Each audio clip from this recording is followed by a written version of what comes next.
wanzibizi wina hondi umukiza raku indiriye Yeshua Mwungere Mwiza.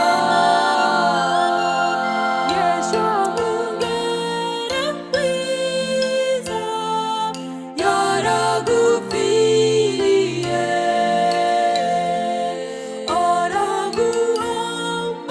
araguhamagara ati nabunangwira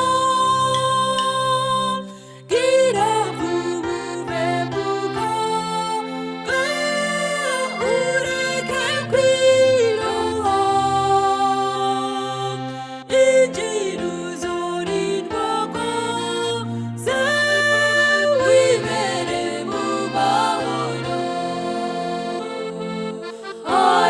Aragutumira n'urukundo ati wanzimizi wina hondi umukiza raku indiriye Yeshua Mwungere Mwiza.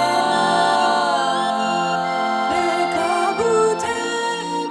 gutebagana isega yateye wifatira mazose zazimiriye kure ariko Mwungere Mwiza arakubarira injira uzorindwa rwose mwibanira amahoro. Aragutumira n'urukundo ati wanzimizi